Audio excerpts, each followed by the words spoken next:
Know where you guys are coming in from. Let me actually get that chat popped up on the site. You guys doing all right? You guys off to a good start right here on Monday? I mean, I'm off to a good start, feeling good. I hope to take your calls. Call line is always open, 205-686-3604. Let me know where you guys are coming in from. Today, we're going to talk about a variety of topics. Wanted to open up the show first off by saying good morning. I hope you guys are off to a good start, had a productive weekend with your family. I actually was out on Lake Tuscaloosa with some friends, and it was great. You know, trying to get back to some normalcy and trying to, kind of slowly ease into this new transition and trying to enjoy some beautiful weather here in Tuscaloosa. It's been fantastic, and I hope you had time to spend time with your family and your friends. I mean, obviously, that's certainly important, especially now during this time. Today on the show, we're going to talk about ESPN's Way Too Early Top 10. We're going to talk about Pro Football Focus's mock draft for the 2021 season. Actually has Alabama having 6 players taken in the first draft in the first round. I want to hear your defensive breakout player also. Call into the show. 205-686-3604 is the call-in number. And in the comment box, let me know where you guys are coming from. I appreciate you guys watching today. So I guess we'll get it started. And again, call-in line is open. 205-686-3604 is the number to call in. ESPN recently released their college football Way Too Early Top 10. And Clemson, surprise, surprise, is the number 1 team in that spot. And they have a 93% chance to win the ACC. I'm surprised it's not 100%. I mean, have you seen their schedule? I'm not throwing shade at Clemson. I mean, it's going to be a good football team. I mean, with everybody returning on their squad, Trevor Lawrence, Amari Rodgers, Justin Ross, I mean, those should be 2 very dynamic wide receivers. And then Travis Etienne at the running back position. I mean, that's going to be a very good offense. They're obviously going to have a very good defense. Venables does a great job with that defense. But you look at their schedule. I mean, Georgia Tech, Louisville, Akron, Virginia, Boston College, Florida State, NC State. They do play Notre Dame late in the season, but I mean, come on, it's a light schedule, and they actually have an 81% chance to make the playoffs. I mean, I would think those percentages would be higher. 100% chance to win the ACC, and about a 95% chance to make the playoffs, at least in my opinion.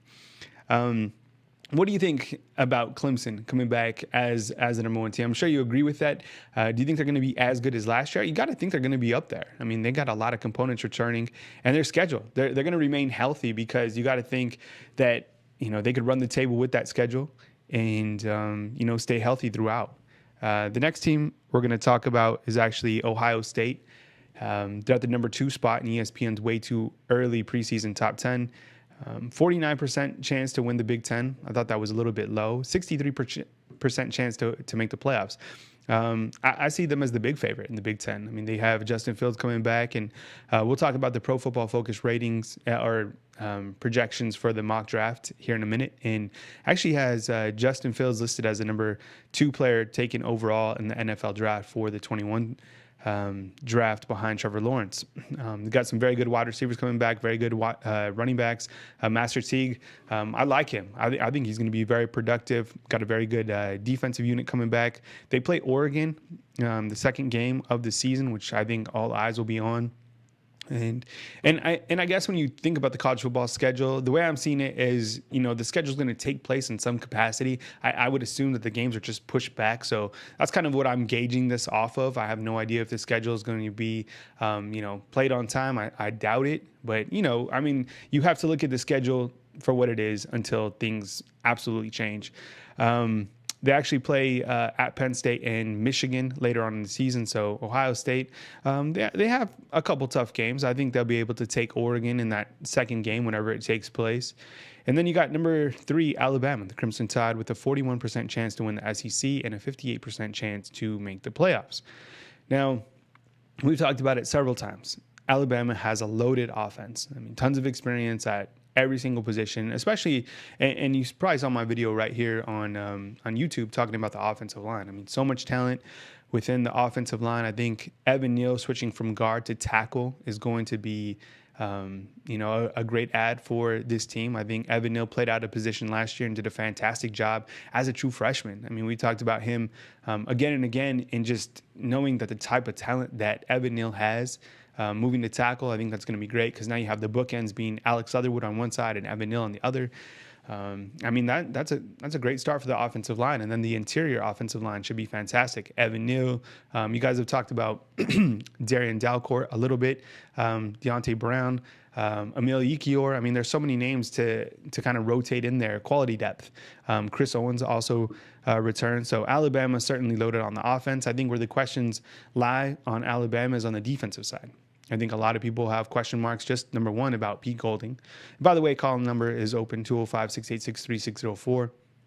I'm going to be happy to take your call this morning. Beautiful Monday morning. Fantastic weather here in Tuscaloosa. But a lot of questions remain on the defensive side of the ball. And starting out with, is this Pete Golding's rebound season? Can he lead this defense? Is he the defensive coordinator that Nick Saban wants, that Alabama needs?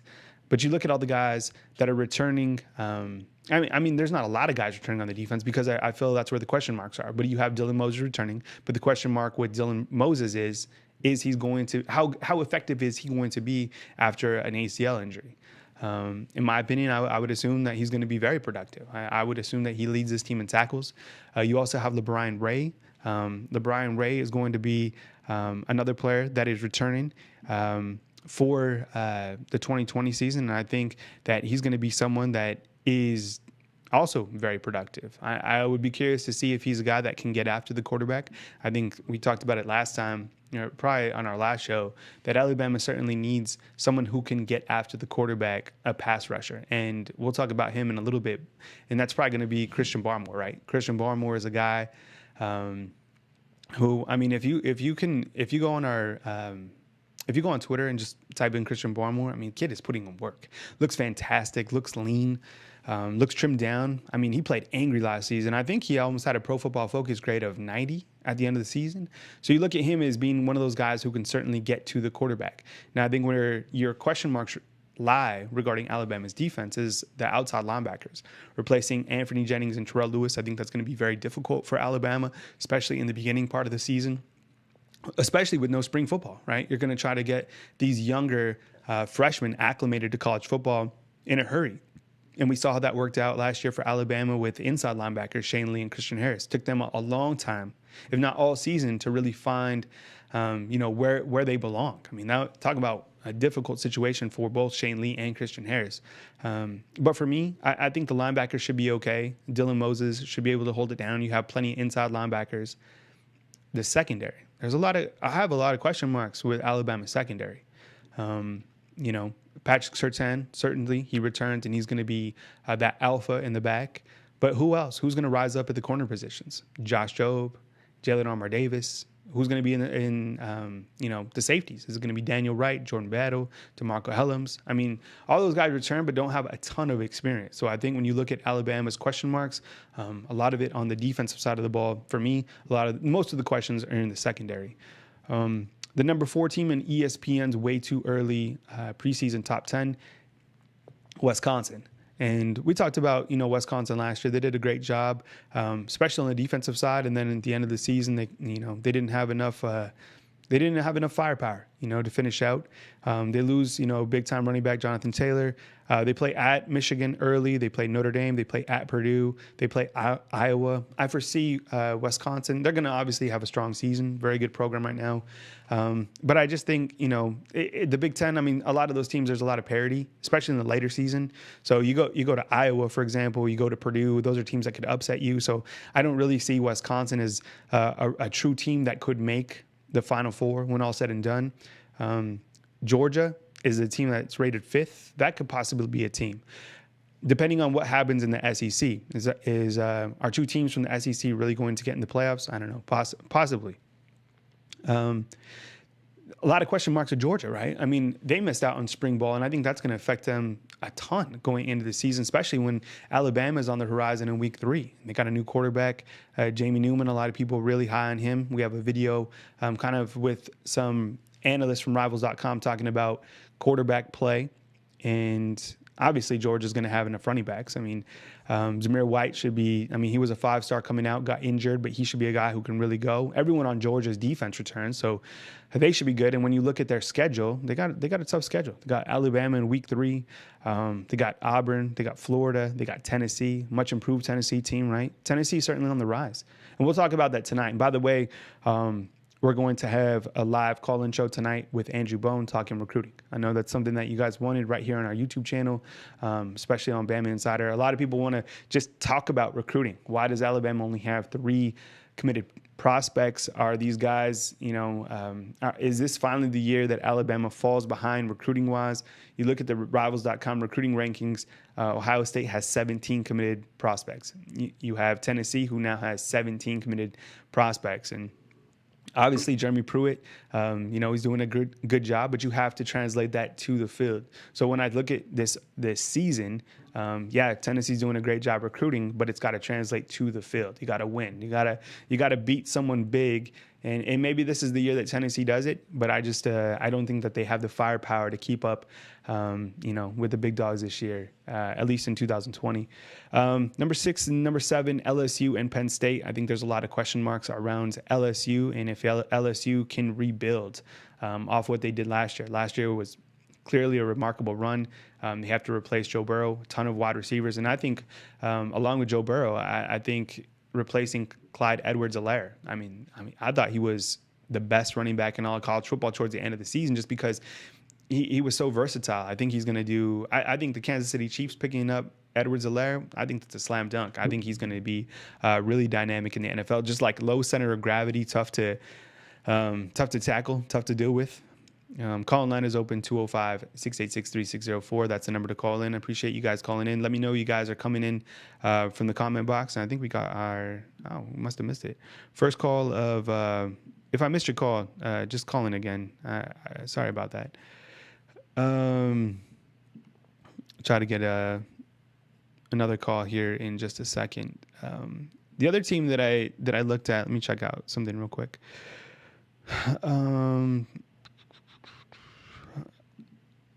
The number 8 and the number 9 team, number 10, Oregon, right? And I think when you look at Oregon, that certainly looks like we got a call coming in. All right. Okay. Hey, what's going on? You're on the line with Kyle Henderson. Who I'm on the line with and where you calling in from? Hey, this is Daryl from North Carolina. Hey, what's up, man? Thanks for calling in. How you doing, Kyle? I appreciate it. Good morning to you. You off to a good start this Monday? Oh, yeah. All right. Good stuff, man. Yeah. Where you want to go? Take it. Yeah, I just want to call in to let all the fans know to calm down and relax, because it's been a while since Alabama has had some coaching continuity. Mm-hmm. And, it's gonna pay off. For the last 5-6 years, you had coaches coming and going, and it's finally gonna pay off. Calm down, relax about Pete, and Sark gonna do his thing, and we're gonna get back on the pedestal again. Yeah, well, first of all, I appreciate the call, and I think you bring up a fantastic point going into the season is the continuity with the assistant coaches coming back for the 2020 season. Now, this is, sure, Alabama, they're not going to have spring football, but what they're going to have is they're returning DC, they're returning OC, and that's something that hasn't happened in quite a while under Nick Saban because of so much coaching turnover. So I think with Sarkisian coming back, and with Pete Golding. And you know that Saban has Pete Golding side by side, and they're fine-tuning everything that they can during this particular time. But I think you bring up a great point, the coaching continuity. You do lose Brian Baker as a defensive line coach, but then in steps Freddie Roach. And Freddie Roach is someone who knows the process, has played here at Alabama, understands what it's like working for Saban, and I think he's going to do a fantastic job with some of those younger defensive linemen. So great point on talking about the coaching continuity coming back for the 2020 season. Excellent. Yeah. So we have a good one, Kyle. All right, take it easy, man. Well, I appreciate you calling in. Thank you so much. All right, good call in. And I think Daryl from North Carolina brings up a great point. When you talk about this coming season, there's a lot of question marks, but the coaching continuity. I mean, that's so important. I mean, Alabama returns Carl Scott, Rivals.com, top 25 recruiter of the year, Sal Sinceri. A lot of people don't talk enough about Sal Sinceri and Carl Scott. Those guys do a fantastic job recruiting. Charles Kelly is another defensive-minded coach that Alabama has. And then you look at the other coaches that are just analysts, right? I mean, Charlie Strong, Major Applewhite. I mean, so many defensive minded coaches and analysts, right? And then, Butch Jones just got elevated to whatever position he did, right? I think he was like special assistant to the head coach or something like that. So, and Butch Jones, I think when you break it down, he's still making it was like 56 grand like a week or something like that. He's balling out of control. So we're still finishing out talking about the way too early top 10 rankings. We talked about number 6 LSU just a little bit. Number 7 Penn State. They're always obviously going to be there. Number 8 is Oregon, and sure they lose Justin Herbert, but they have only a 58% chance to win the Pac-12, which I thought was a little bit low. I guess it's because they're losing their quarterback, and only a 22% chance to make the playoffs. I see that. They have to replace a lot of names on defense. We've got another call coming in. Hey, what's going on? You're on the line with Kyle Henderson. Who am I on the line with, and where are you calling in from? Fletcher from Houston, Texas. Hey, what's up, buddy? How you doing, man? I'm doing well. How about yourself? Oh, I'm doing good, man. Thank you so much for calling in. Take it, man. I mean, we're talking on the ESPN way too early top 10. We're talking about the continuity that Alabama's returning. So it's your show, man. Take it. I want to talk about the new strength and conditioning coaches. Yeah.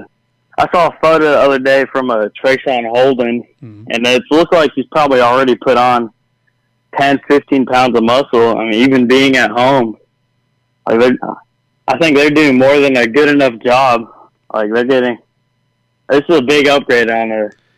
Yeah, I think on our side. Yeah, I think you bring up another great point, and I appreciate the call, and thank you so much for calling in this Monday morning.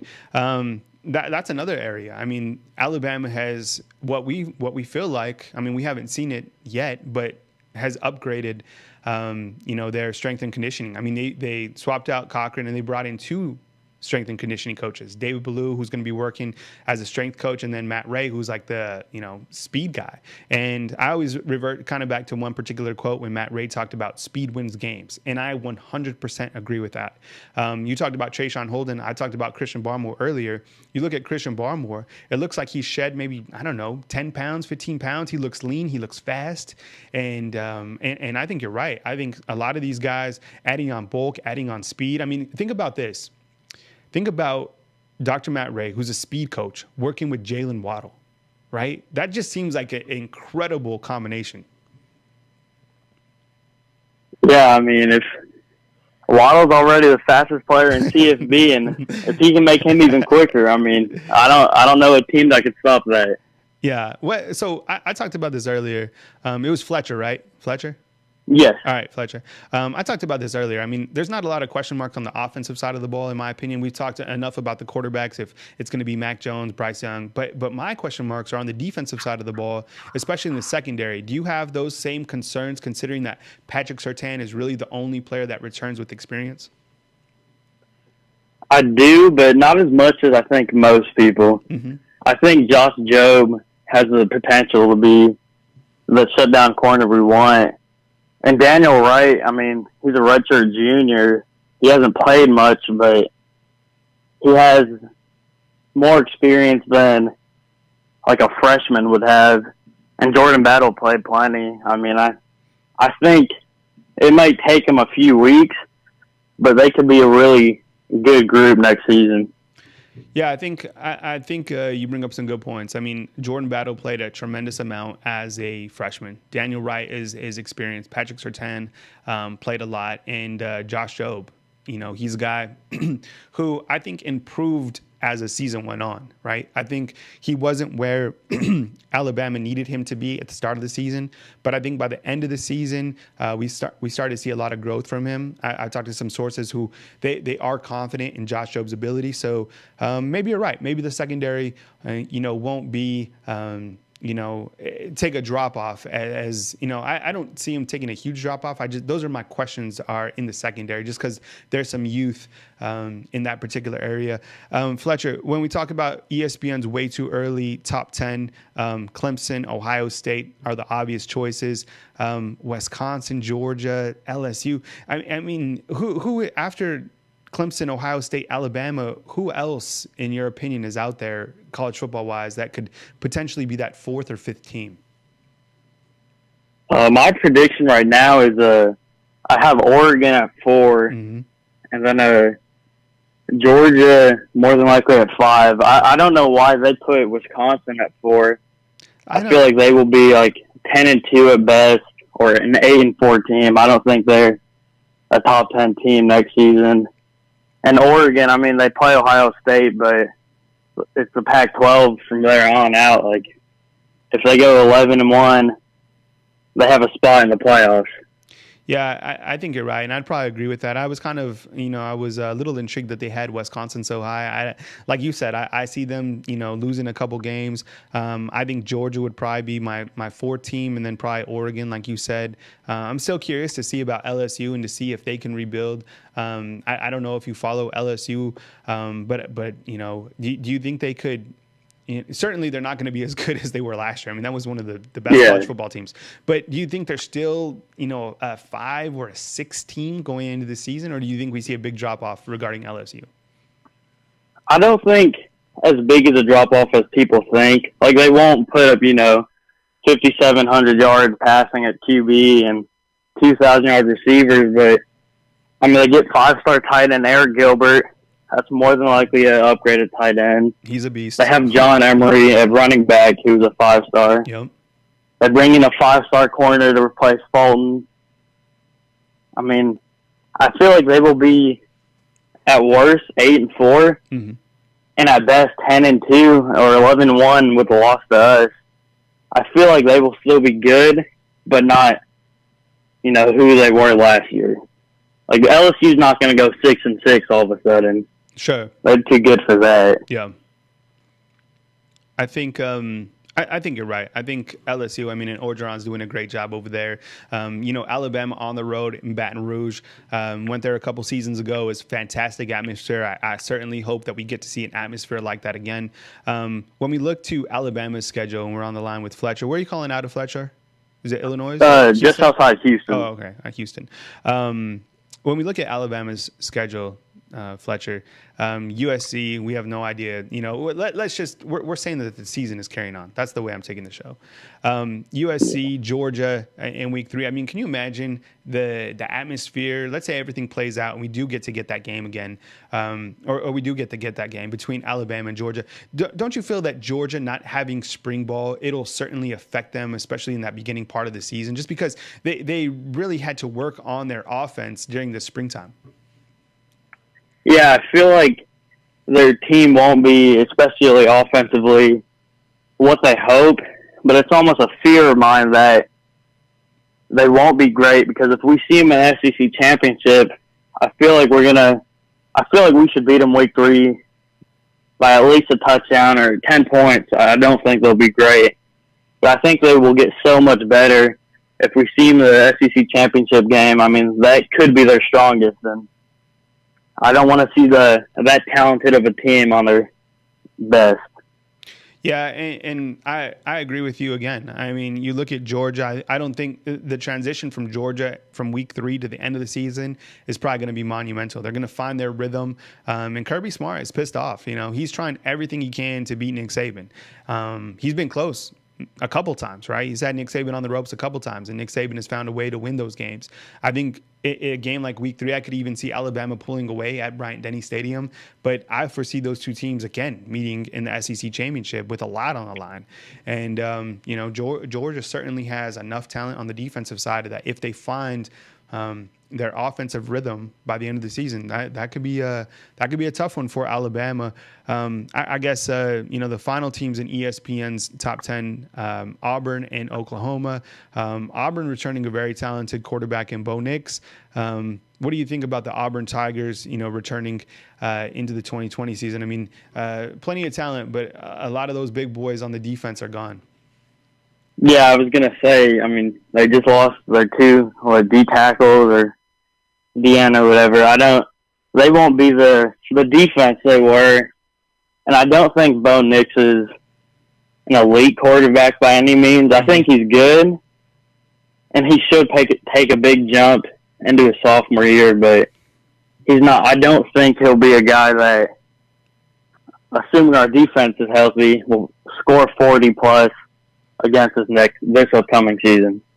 Yeah, I think when I think about the Auburn and Alabama game, some of the plays that Bo Nix made in that game, I mean, all credit to him, but there was like some funky magic in the air for Auburn. I mean, some of those catches were just, it was ridiculous. Yeah, right? It's only like those. That's what they always did. Exactly. Yeah, and the more that I learn about the Iron Bowl, and the more that I watch the Iron Bowl, like that 100% happens. Some of those tiptoeing catches on the sidelines. I mean, it was something else to see, and but Bo Nix certainly a baller. And the one stat that's crazy is his dad beat Alabama as a quarterback, and then he beat Alabama. That will probably never happen again, right? I mean, you're never gonna have that stat again. But Fletcher, I sincerely appreciate the dialogue. Certainly a great call-in. Please call again next time. We're gonna try to build some continuity on our side and do some morning shows just to kind of get back to talking football, but. Please call again. We appreciate it, and we'll catch up with you soon. Thank you. You too. Have a good day. All right. Take it easy. All right. Fletcher calling out of the Houston, Texas area. Great call. Well, great clarity, great dialogue. That's the way to start Monday. It's off to a good start. So if you're new to our channel, my name is Kyle Henderson. BamaInsider.com, the managing editor. I wear a ton of hats here at BamaInsider.com. Manage all the content for the staff. Andrew Bone, Tony Sokalis is our team writer. Andrew Bone, as you know, does recruiting. Tyler Waldrop is new to the staff, and he wears a bunch of different hats as well. We're trying to get him in a different roles, and he's been doing a fantastic job. And then, of course, we have some interns as well. So we appreciate all the support. Be sure and hit the thumbs up. It helps the channel grow. And then we also started a loyalty club member program. A lot of people always asking, how can we contribute back to the website? You already might be a member of BamaInsider.com. So we're just offering different avenues to help grow the business and keep Bama Insider going and growing. This is, I think, our fourth year now that we've been here in Tuscaloosa, and hope you guys are enjoying the content. I know that pushing past almost 33,000 subscribers right here on YouTube, something I never thought would have been even imaginable. So thank you so much. Please like and subscribe. We appreciate it. So we've talked about ESPN's way too early top 10. So we'll actually move on to my next topic, and that was, and also super chats, certainly appreciated. PFF mock drafts, or their mock draft for the 2021 season. And number one pick, without a doubt, Trevor Lawrence. He probably doesn't even have to play this season, and he'd be the number one pick, right? And he should be. I mean, the guy is phenomenal. What he did in the national championship game was fantastic. What he did all season was great. I would like to see him play against tougher competitions all season long, but I don't think it'd make a difference. I mean, he's got it all. And I like the fact that he can run a little bit. There was that one time where he took off for like, what was it, a 50, 60-yard touchdown last season? I mean, it looked like, that was amazing. So without a doubt, number one pick. Justin Fields, number two. I guess that could be debatable. But then I saw PFF had 6 players from Alabama going in round one. And I think I remember when I was talking with my staff, we only had 4 guys going in round one. So this is from Pro Football Focus. And at the number 12 pick overall, they have Alex Leatherwood, who's an outside tackle, going to the Chargers, right? He'd be the first tackle taken in the draft, in their mock draft. He had only 10 pressures allowed last season. He returns as one of the best tackles in all of college football. Certainly has the most experience in all of college football. Started every game the last couple seasons. Even played during a freshman in that national title game. All right, we got another call coming in. Hey, good morning. You're on the line with Kyle Henderson. Who I'm on the line with, and where are you calling in from? So this is Jack from Florida. Hey, what's up, Jack? Good morning. How are you doing today? I'm so happy to talk to you, Kyle. I want to know, keeping on topic, why you would think that Georgia's ranked so much higher than LSU. I mean, they both lost their quarterback. They both lost their main running back. Kirby has whiffed where Ed Orgeron is successful, and they're both replacing so much, and they're both denied spring practice, and who knows what summer's going to look like. Why would you think that Georgia deserves a higher ranking? Yeah, that's a good question. I appreciate you calling in. Thank you so much. You're probably right on that. I mean, I think you bring up a good point. I mean, Georgia, LSU. I mean, what's really the difference, right? I mean, LSU has to replace their quarterback. Georgia has to replace Jake Fromm, who obviously was just somewhat of a game manager. I think Jamie Newman probably is an upgrade, so maybe that's the difference. I think when you look at LSU's team, I think they're replacing a lot more, especially on the defensive side of the ball, along with some amazing offensive weapons. And then they're losing some of their offensive staff as well, where I think Georgia, I think they have a lot more coming back on defense. Now, I think it'll be difficult for Georgia to, like I said earlier in the show, develop some sort of rhythm or continuity, especially in the beginning of the season. That's why I think Alabama might beat them even handedly in week 3. And that's not throwing shade on Georgia. Yeah. I'm just saying that Alabama's offense is going to be ready to go regardless, just because there's so much experience. Whereas Georgia, like Fletcher and I were talking about, it's going to take them a while. I think Kirby Smart's defense, has done a good job against Nick Saban, and I think if those two teams meet again later on in the season, and Georgia has found some rhythm with the offense, then that could be difficult for Alabama, just because I think Kirby Smart is a great defensive-minded coach. And I think with LSU, I'm trying to figure out, was this a one-hit wonder, or can they really replace all those components? What do they have? 15 guys drafted in the NFL, which is like, it was phenomenal, all those guys drafted. So I think Georgia, even though both of those teams do have to replace a lot of pieces, I think Georgia and Kirby Smart, probably have a little bit of a better outlook. But I think, you could probably go either way. I think it'd probably be a push, and I guess we'll just have to see what happens. But I am more curious to see if LSU can replicate a lot of their success that they had last season. I just don't really see it happening. I don't know about recruiting, but it seems like LSU just has mad running backs. And DeAndre Swift, to me, was better than Gurley or Marshall or whoever they've had. I really liked Swift, and he's gone, and they relied on him a lot. And the guy at LSU, he just seems like reloadable. Yeah, I think you're right on that part. I'm curious to see how Zamir White at Georgia performs this year. I think he could be a guy who has a breakout season.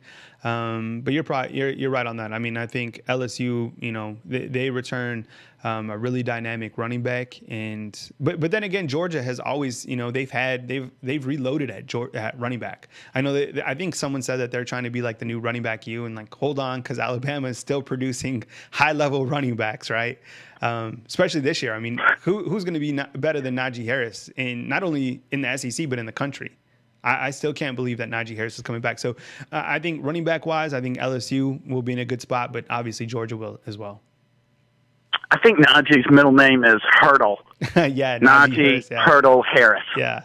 Yeah, and he's busted out several times. We've talked to him, and he's trying to stop hurdling, but I think that's just in him. Like you saw late in the season, he still hurdled, I think, a couple guys in that Auburn game. Well, the way they've refined tackling, guys go low. Yeah. It might be easy to hurdle with him. He makes it look easy, that's for sure. You got to worry about getting hit in the air.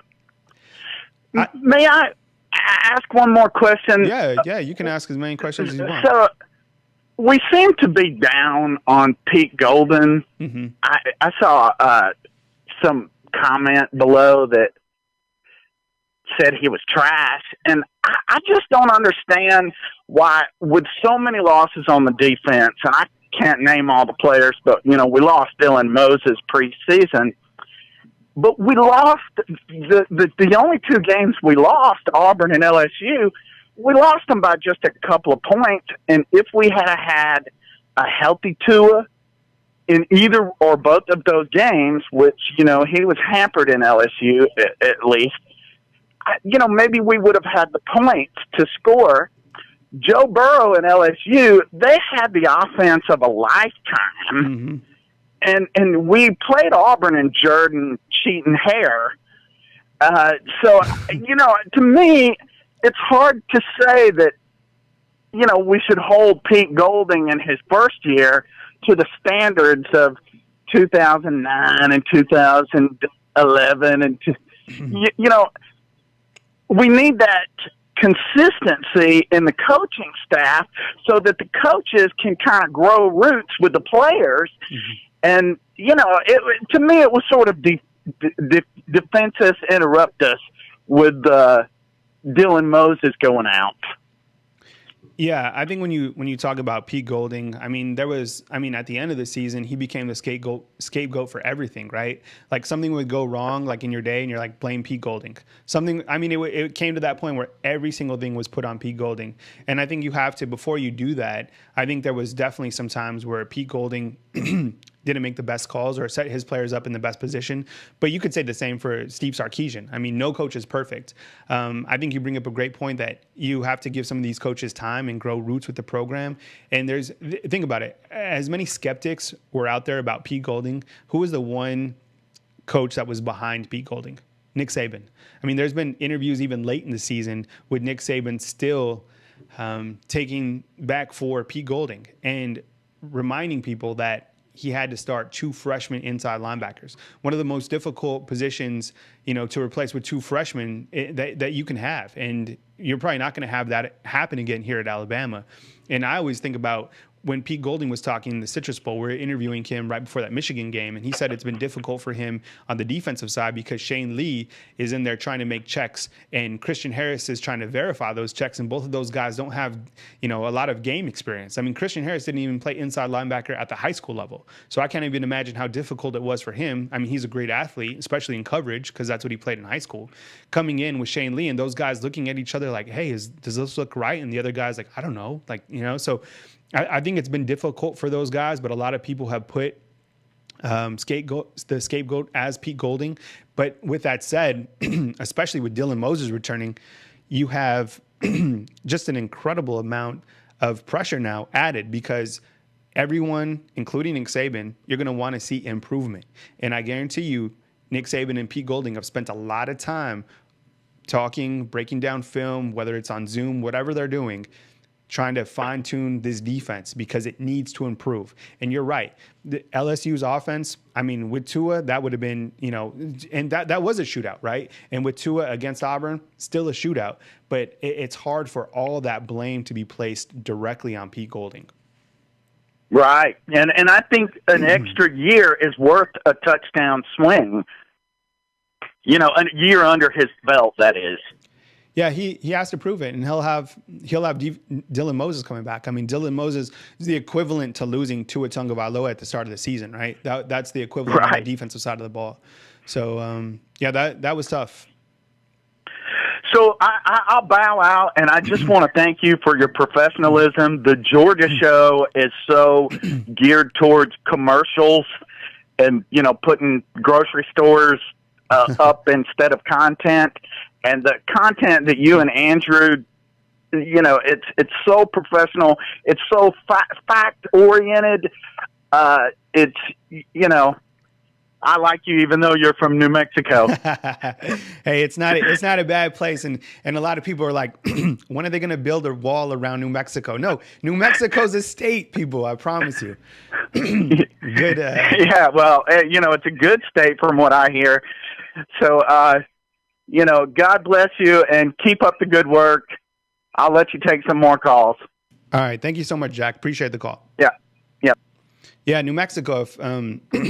If you guys have ever been there, it's a fantastic place, fantastic state, beautiful. The sun is always shining, plenty of places to go hiking, beautiful mountains. You can go skiing, you can play golf in the same day. So definitely check out New Mexico. Certainly a great place. And we appreciate you guys being here today. That was a great call. We've had some amazing calls today. Fletcher, Jack, Daryl. Everyone calling in with some good dialogue. I appreciate it. The show is better with you on it, right? I could sit here and talk about the same things or try to lead the show in different directions, but with you guys calling in, you guys make up the show. So we appreciate you guys calling in. Please hit the thumbs up button. I know it's like it's not hard for you to do. But what that does, let me explain, it helps this show grow because the algorithm of YouTube, it helps broadcast this out to other Crimson Tide fans. So that's why I'm always saying thumbs up, because that helps the channel grow. So if you're not throwing a super chat, or if you're not a loyalty member, the least you can do is a thumbs up. That certainly helps, and it's not hard to do. I was talking about the PFF grades on Pro Football Focus before Jack called in. Let me finish those out. Alex Leatherwood was at the number 12 spot. Devontae Smith was taken at the number 14 spot. He's going to Atlanta. Last year, he caught for over 1,200 yards. I'm curious to see if Devontae Smith can duplicate that season. I would assume he goes for over 1,000 yards, over 1,200. That would be amazing. Jalen Waddle to Cleveland. I feel that Jalen Waddle will be the first receiver taken in the draft. In this particular draft set up by Pro Football Focus, they actually had Rondale Moore of Purdue going at 8 above Jalen Waddle. I don't agree with that. I think Jalen Waddle is going to be the most dynamic player of all college football. You know how excited I am about Jalen Waddle. And of course, no disrespect to Rondale Moore. Those are two players that anyone would be happy to have. Check this out. At number 20, Christian Barmore going to Minnesota. And they note that he had an 87.9 Pro Football Focus grade. Now, he didn't play a ton of snaps last year, but as we just talked about, he was a man on fire, especially towards the end of the season. At the end of the season, Patrick Surtain going number 22 to the Buffalo Bills, allowed 28 catches off 49 targets, not too bad of an average. And then Dylan Moses going number 23 to Green Bay. So yeah, those are 6 guys going in the first round. Could you imagine because I thought there was a good shot that Alabama would have 5 guys in this year's first round draft. Xavier McKinney was kind of that tweener. I was still surprised that Terrell Lewis fell as long as he did. Maybe it was because he didn't play in that bowl game. I don't know. I think he's going to be a steal. But if Alabama continues to set 5, guys to the draft, I mean, that just adds so much potency to Nick Saban. Hey, good morning. You're on the line with Kyle Henderson. Who I'm on the line with, and where are you calling in from? This is Marcus calling from Columbus, Ohio. Hey, what's up, Marcus? Good morning. I hope you're having a good Monday. I'm doing well, man. How are you?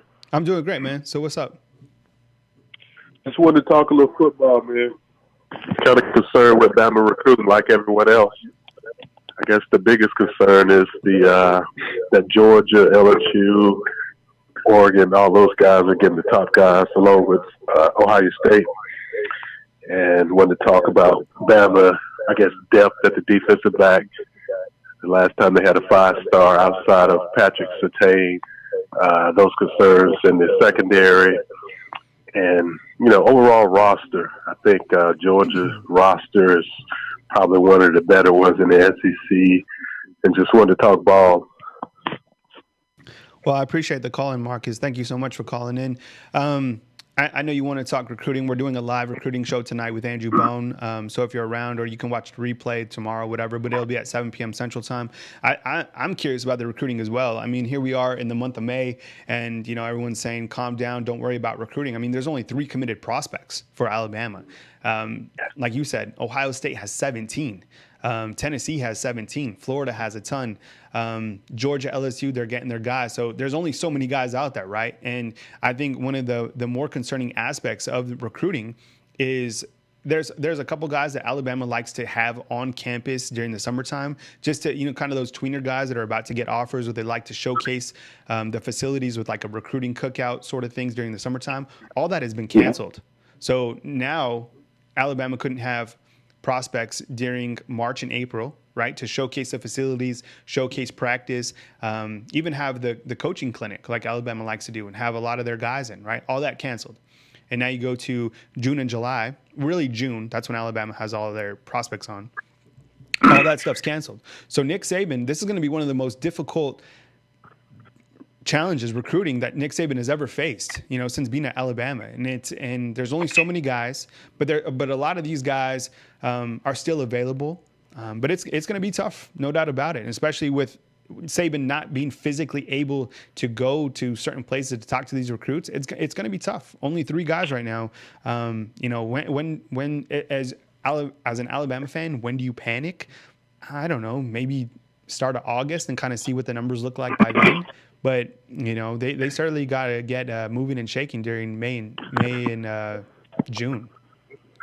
Yeah, I wouldn't use that as an excuse though. Everybody likes to have camps. Everyone wants to bring their guys in and look at them. But Ohio State, Tennessee, all those guys are taking off with recruits. Clemson, they're getting the top guys.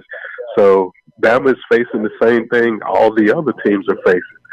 My biggest thing is Georgia. Georgia is still one of the top recruiting teams.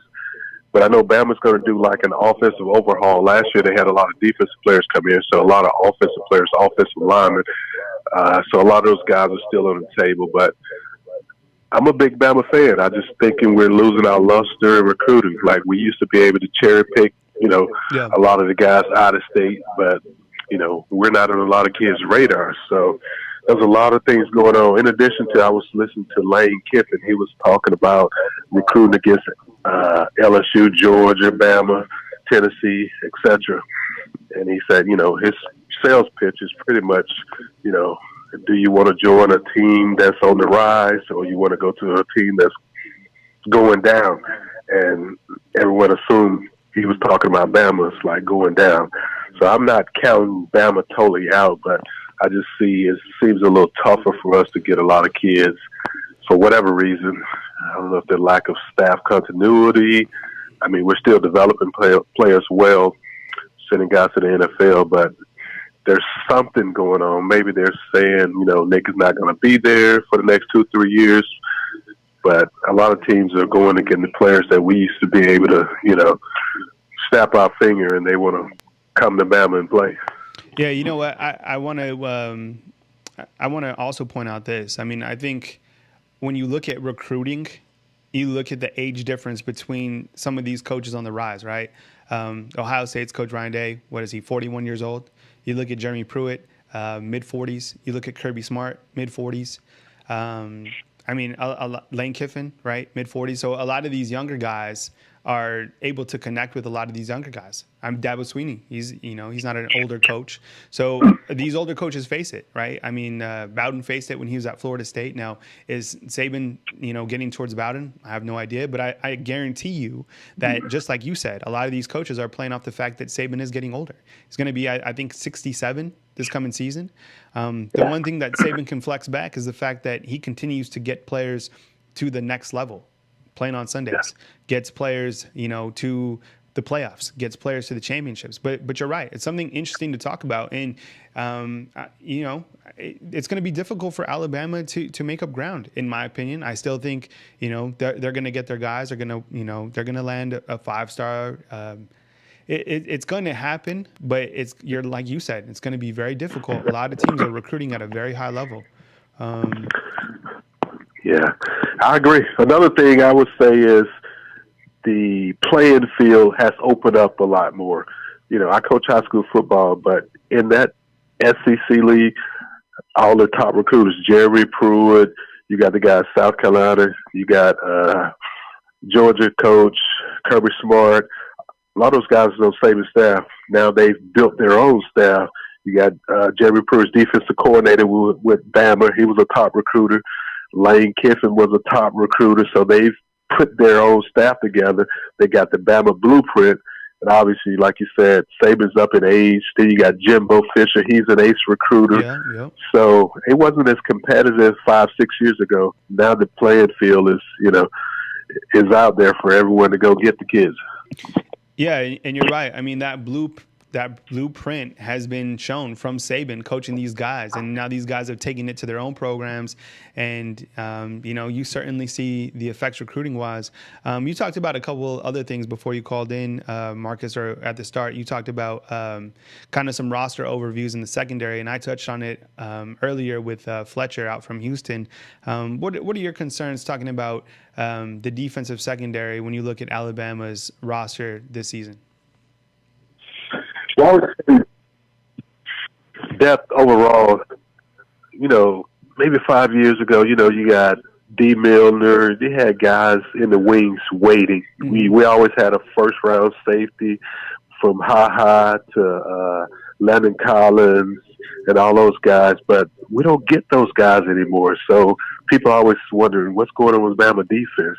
They don't have the talent. I mean, look at the guys that they got last year and this year. I mean, we had a I guess he could have been first round, but he ended up going second round.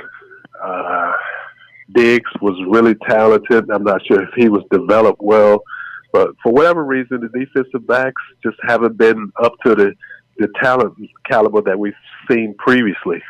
And obviously, you know, the offensive football has changed over the years with the more spread from all of the teams that we play. And previously, when we played a spread team, remember Utah, they threw the ball around a lot. They put up a lot of numbers. Just thinking back for all the teams that we played that spread the ball around, we've always had, I would say, some type of issue. We've won the games previously, but, you know, if a team can really throw the ball against Alabama, for whatever reason, the defensive, I would say, the schemes or whatever, the pattern, I can't think of the name of the defense that Saban's run, but they've always given them trouble. So, you know, we haven't had a really great pass rusher. I can't remember the guy that got drafted with Baltimore. He had about 10, 11 sacks, but we haven't had that dominant guy coming off the edge. So there's a lot of concerns with the defense. We have talent, man. There's no question about that.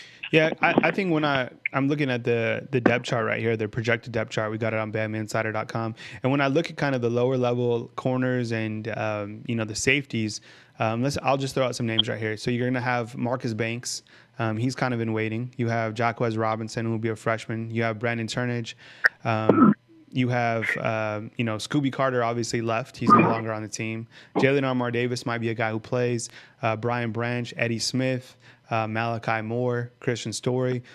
So those guys obviously have to be developed. But my kind of concern going in, and Fletcher felt that Josh Jobe is going to be a guy who rises up, and he certainly could be. And then Alabama is going to have Ronald Williams, who's a junior college transfer.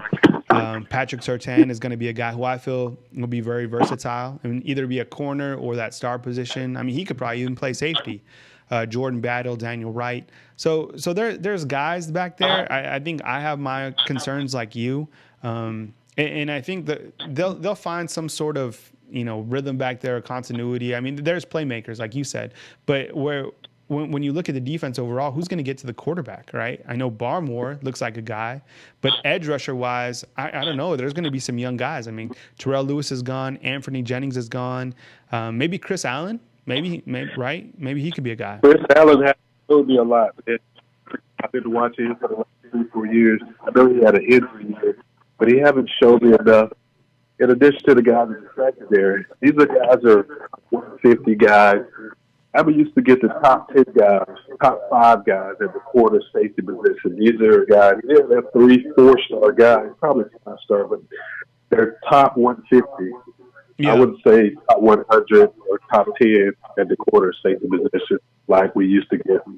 That's just my observation. You know, I've been watching recruiting. Like I said, I coach high school football, and I'm a big Bama fan. But I just noticed the lack of talent in the secondary. So I don't know. It's a couple things I look at. Is the lack of talent or the scheme that they're running because they're not getting the job done. Yeah, well, Marcus, I appreciate you calling in. Please call again next time. It was great to have some dialogue with you. Stay safe and have a good, productive rest of your week. Likewise, man. Take care. All right, man. Take it easy. All right, Marcus, a football coach out there. I mean, coaches obviously play a huge role, so I always, admire those football coaches out there mentoring the youth. It's so important for the youth.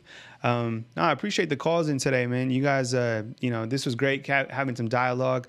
I'll be back on tomorrow or Wednesday, and then tonight, be sure and stick around for our recruiting show, which will be at 7 p.m. Central Time. We'll talk some recruiting with Andrew Bone of BamaInsider.com. You guys can call and get your recruiting questions answered. There's a lot to talk about recruiting-wise, right? Why are there only 3 committed prospects? Who's next? What's going to happen in the SEC rankings? Why is Alabama so low? We could go on and on. So get your calls in tonight, 7 p.m. Central Time, right here on BamaInsider.com. Please thumbs up. We like it. We like you guys being here. We appreciate you guys subscribing to BamaInsider.com. As I always say at the end of the show, thank you very much to our men and women in the United States military, overseas, protecting our freedom. And, it's been great to be with you today. So thank you very much. Have a great rest of your Monday. I'll catch you guys tonight, and all the coverage back at BamaInsider.com. Until next time, my friends, talk soon.